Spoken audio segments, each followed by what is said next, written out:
Sunan Katong merupakan salah satu penyebar ajaran Islam di Kendal, khususnya di wilayah Kaliwungu. Beliau datang ke Kaliwungu kurang lebih pada tahun 1520-1529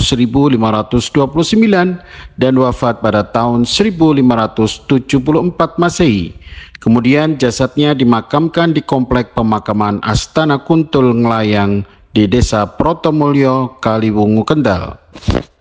Sunan Katong merupakan keturunan dari Kerajaan Brawijaya. Beliau merupakan putra dari Raden Adipati Unus atau Sultan Demak II dengan putri Pembayun yang merupakan putri dari Batara Katong Ponorogo.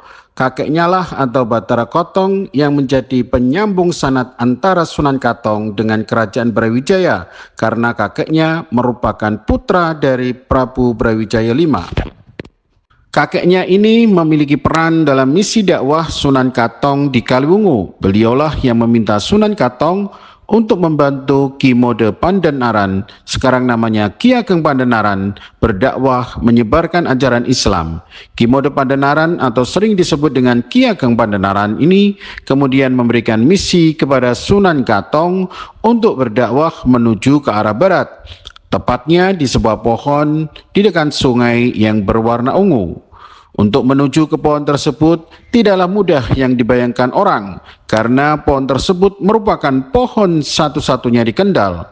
Namun Sunan Katong tidak putus asa meskipun mengalami kesulitan menemukan pohon ungu sesuai petunjuk Ki Ageng Pandanaran, karena sudah menjadi niatan sebagai penyebar agama Islam pasca Wali Songo.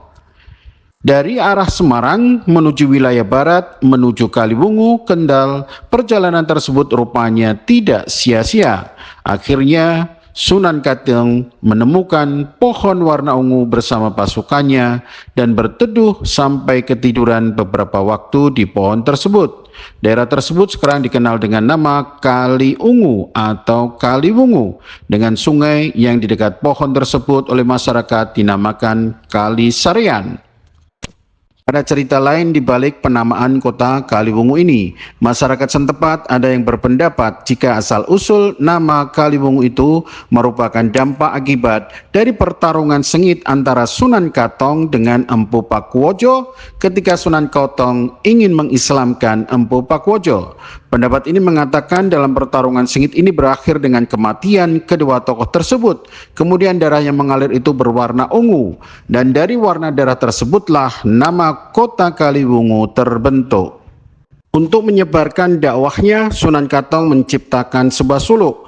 Nama suluk itu adalah Serat Panitiboyo. Di dalam suluk itu berisi 176 larangan sebagai pedoman bagi generasi muda agar selalu mawas diri dalam mengarungi kehidupan. Pokok-pokok ajaran yang terkandung di dalamnya sebagai berikut. Yang pertama, kewajiban manusia pada Sang Pencipta. Yang kedua, sifat-sifat tidak terpuji yang harus dijauhi. Yang ketiga, sifat-sifat terpuji. Yang keempat, perbuatan yang tidak dibenarkan bagi kaum pria. Yang kelima, sikap yang harus diperhatikan dalam bertutur. Yang keenam, pesan leluhur. Yang ketujuh, orang yang tidak pantas untuk didekati. Yang kedelapan, tindakan yang berhubungan dengan anak-anak. Yang kesembilan, tindakan yang berhubungan dengan senjata api. Yang kesepuluh, ada bertamu dan bertangga. Dan yang ke-11, sikap dalam menangani satu pekerjaan. Demikian sejarah singkat dari Kanjeng Sinuhun Sunan Katong. Semoga Allah memberikan rahmat, taufik, serta hidayahnya kepada beliau dan kita sebagai generasi penerus dapat melanjutkan dan mempertahankan nilai-nilai sejarah yang beliau tinggalkan dan wariskan di Kaliwungu sebagai syiar Islam Nusantara. Ila hadratin Nabi Muhammad sallallahu alaihi wasallam.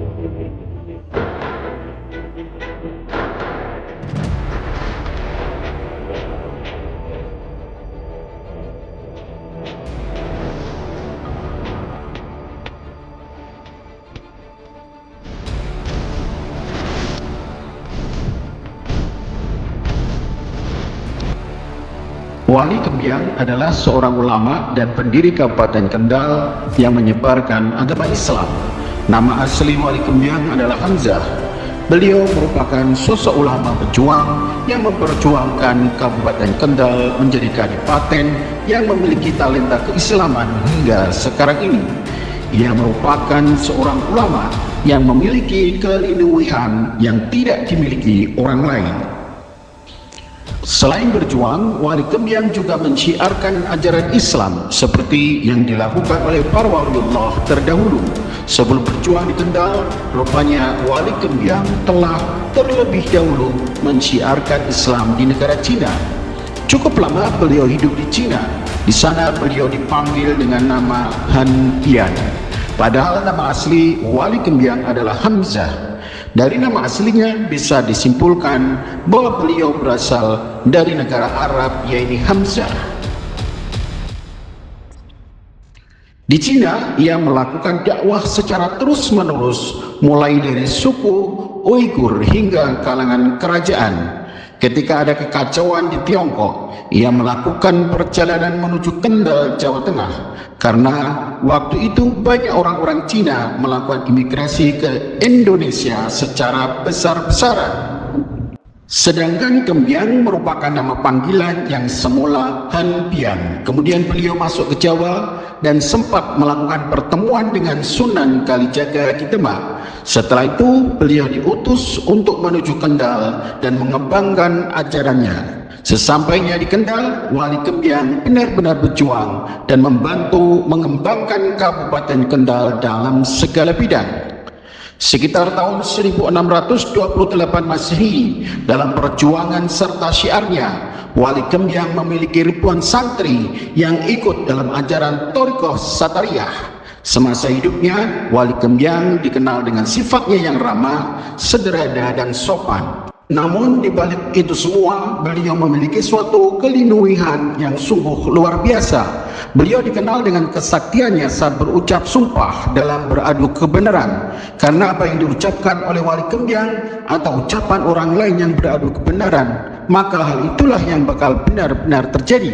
Dalam bahasa Jawa sering disebut dengan mandi ucape.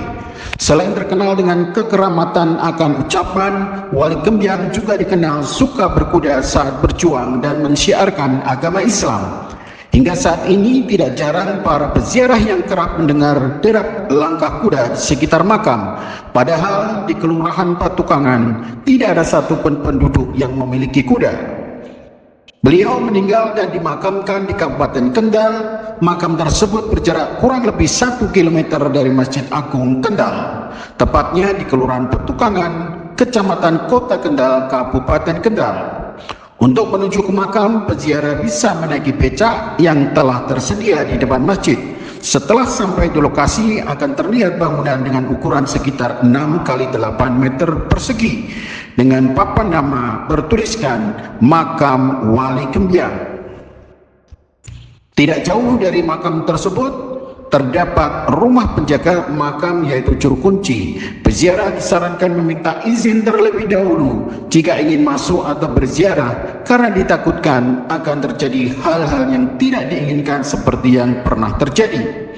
Demikianlah sejarah singkat Wali Kembyang. Semoga Allah memberikan rahmat, taufik, serta hidayahnya kepada beliau, dan kita sebagai generasi penerus dapat melanjutkan dan mempertahankan nilai sejarah yang beliau tinggalkan dan wariskan di Kendal sebagai syiar Islam Nusantara.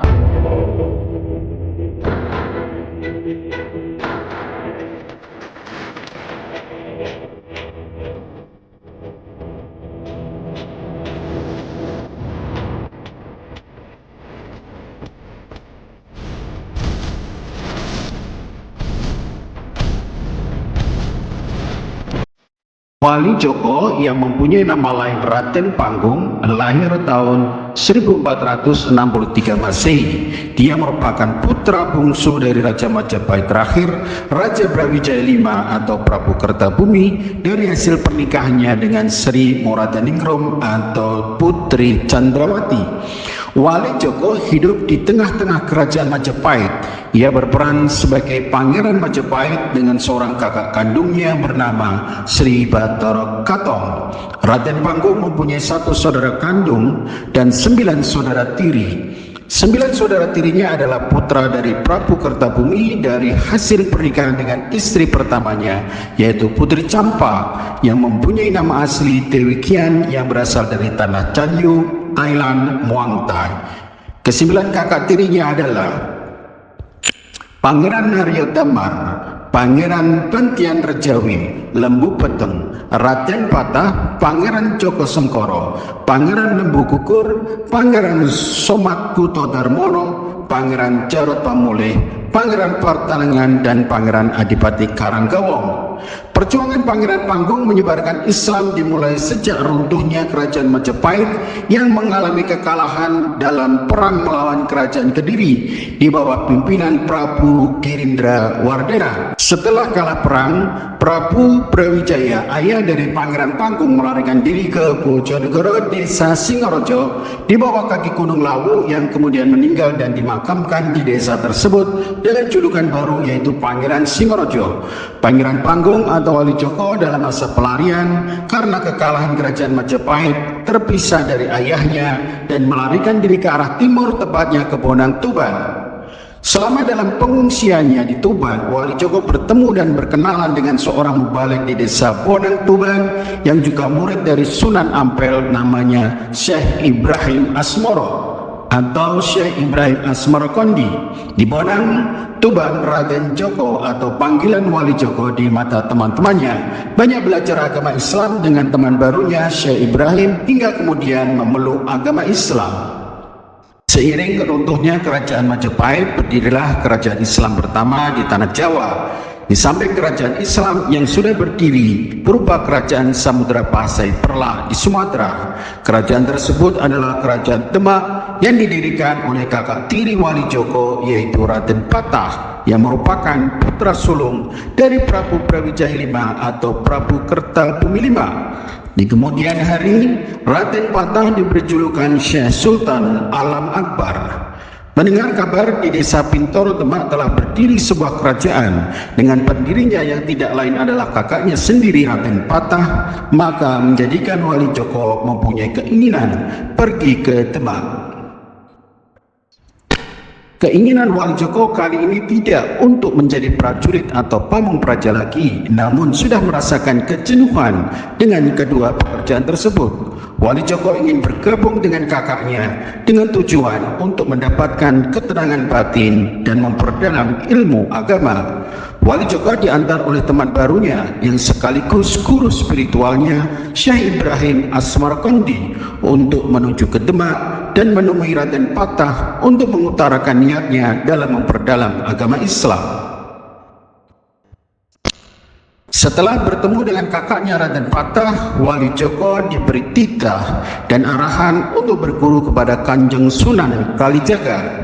Di luar dugaan, ternyata di sana banyak mantan punggawa Majapahit, termasuk kakak kandungnya Sri Bathara Katong yang nyuwito atau nyantri kepada Kanjeng Sunan Kalijaga.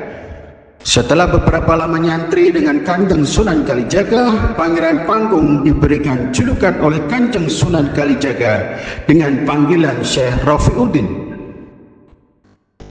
Kanjeng Sunan Kalijaga memberikan julukan kepada Pangeran Panggung atau Wali Joko. Demikian bertujuan untuk mengokohkan agar Pangeran Panggung atau Wali Joko menyadari bahwa dirinya kini bukanlah Raden Suwityo sebagai punggawa Majapahit lagi, namun sudah berganti baju dengan Rafiuddin yang berarti penegak syariat. Pemberian julukan ini juga sebagai simbol bagi seseorang yang telah mengecap ilmu dari seorang guru dan sebagai pengukuhan atau pertanda bahwa dia sudah selesai dalam menimba ilmu kepada guru tersebut sehingga sudah terwisuda. Setelah dipandang cukup menguasai ilmu agama yang diajarkan oleh Kanjeng Sunan Kalijaga bersama dengan kakak kandungnya Sri Bathara Katong, Wali Joko ditugaskan untuk berdakwah menyebarkan agama Islam. Wali Joko ditugasi menyebarkan agama Islam di daerah Kendal dan kakaknya di daerah Kaliwungu yang kemudian dikenal di sana dengan sebutan Sunan Katong. Ketika sampai di Kendal, Wali Joko tidak langsung berdakwah. Ia memiliki cara tersendiri untuk menarik masyarakat di sekitar Kendal. Cara tersebut adalah dengan menciptakan lingkungan yang teduh, asri, nyaman, dan indah, sehingga masyarakat akan merasa senang, nyaman, dan kerasan ketika berkunjung ke rumahnya. Ia juga menarik perhatian masyarakat dengan membangun sarana perhubungan, irigasi, dan membangun masjid. Pengajaran pertama yang diajarkan oleh Wali Joko kepada masyarakat adalah pelajaran tauhid, yaitu pengenalan terhadap Allah Subhanahu wa Ta'ala. Kemudian mengajarkan aqaid Ahlussunnah wal Jamaah, mengajarkan Al-Quran, serta Thariqah Qadiriyah dan Naqsbandiyah kepada masyarakat. Seiring dengan berjalannya waktu, santri yang ikut mengaji semakin banyak, dan bahkan ada santri yang datang dari berbagai daerah, mulai dari Kringsing, Limpung, dan Pekalongan. Dengan semakin tambahnya santri, rumahnya yang kecil tidak cukup menampung para santri. Pada usia sekitar 30 tahun, Wali Joko dengan dibantu para santrinya membangun masjid kisaran pada tahun 1493 Masehi, sehingga cukup untuk menampung santri yang mengaji di sana. Masjid tersebut adalah Masjid Agung Kendal yang kini berada di pusat kota. Bangunan masjid yang pertama dibangun berukuran 27 kali 27 meter persegi dengan 16 saka, dan atapnya bersusun 3 dibuat dari sirap, dan tempat wudhu yang berbentuk kolam pendem yang mendapat aliran air dari Sungai Kendal yang dibuat sendiri oleh Wali Joko dengan menggoreskan tongkat dari Kedung Pengilon, Desa Magangan. Untuk memenuhi kebutuhan para santri dan pemeliharaan masjid, Wali Joko dibantu para santri dan kaum muslimin di daerah tempat tinggalnya. Ia membuka lahan pertanian di Desa Kauman, Karangsari, Langanharjo, dan Sukolilang yang memiliki luas sekitar 49 hektar. Tanah tersebut diolah oleh para santri dan masyarakat untuk memenuhi kebutuhan pangan mereka, dan sebagian lagi digunakan untuk pemeliharaan masjid. Kini tanah tersebut menjadi pondok Masjid Agung Kendal dengan status wakaf bersertifikat. Seluruh kehidupan Wali Joko ia persembahkan untuk menyebarkan ajaran agama Islam. Bahkan beliau rela untuk tidak melepas masa lajangnya dan tidak menikah hingga meninggal pada usia sekitar 63 tahun pada tahun 1526 Masehi. Demi tersebar luasnya agama Islam, karena itu beliau dikenal dengan Wali Joko atau Perjaka. Setelah meninggal, beliau dimakamkan di rumahnya yang terletak di sebelah tenggara Masjid Agung Kendal. Demikian sejarah singkat Wali Joko. Semoga Allah memberikan rahmat, taufik, serta hidayahnya kepada beliau, dan kita sebagai generasi penerus dapat melanjutkan dan mempertahankan nilai sejarah yang beliau tinggalkan dan wariskan di Kendal sebagai syiar Islam Nusantara.